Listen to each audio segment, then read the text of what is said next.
Bonjour mes amis, hi guys.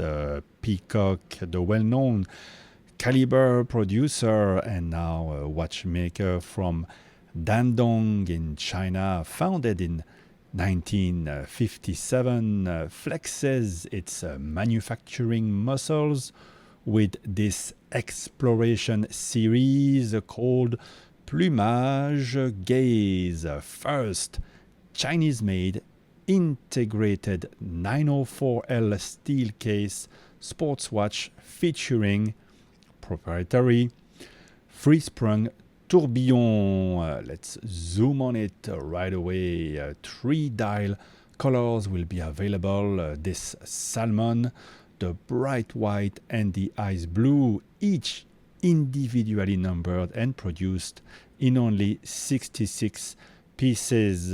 So here I have the salmon color, and it comes also with a lovely green box.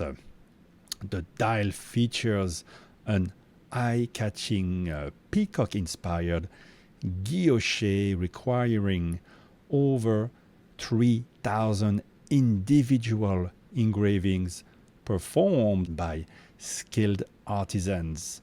Indices are applied and filled with loom. The handsome handset is triple faceted with polished sides and brushed top surface. The case is about 40 millimeters with a thickness under 10 millimeters. Now the manually wound caliber, which you can see through the case back display, holds about 48 hours of power reserve, and the water resistance is 100 meters. Now the design is quite obviously inspired by popular models, angular, alternating polished and brushed surfaces. 6 Peacock brand emblems adorn the flat brushed bezel.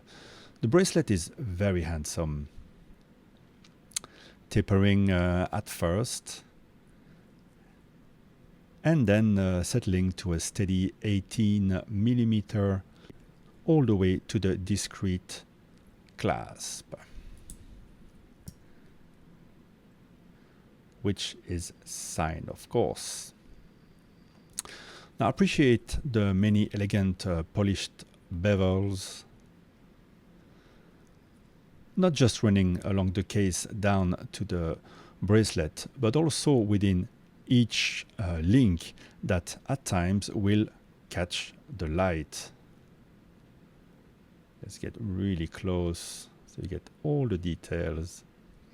Each of the link is held by a screw, and each of the link can be individually removed so you get the right sizing. Now the crown itself is fluted and signed. It is quite easy to grip and features 2 positions, one to wind and when pulling it out, one to set the time.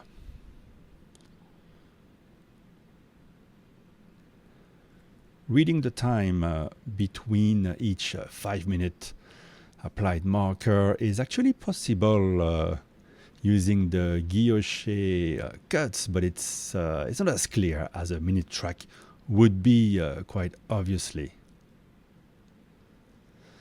Now, like all integrated designs, the watch will wear a bit larger than the indicated 40 millimeter diameter. The bracelet has rather tight tolerances,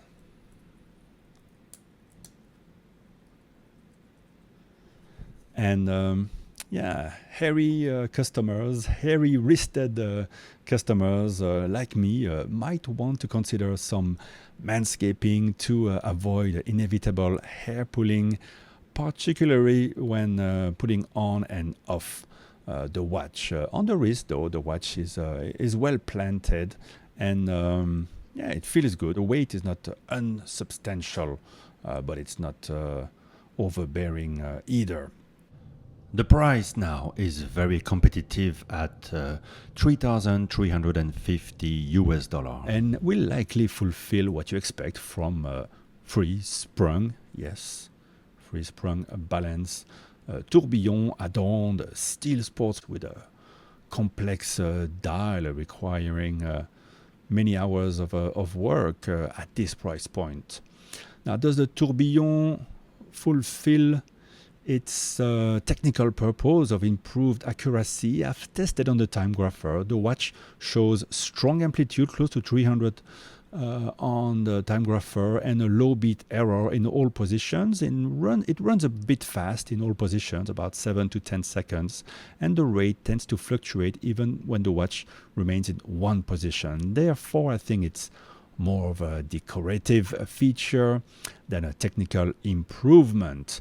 Now, it is my understanding that this will not be a permanent model, but rather a limited series, 3 times 66 pieces, which compounds how impressive it is to design and manufacture such a timepiece only to move on to other designs. I recently showed you the brand's central tourbillon and a vintage style chronograph, which are just two in a myriad of other designs available already from the brand, which was mostly known as a caliber maker.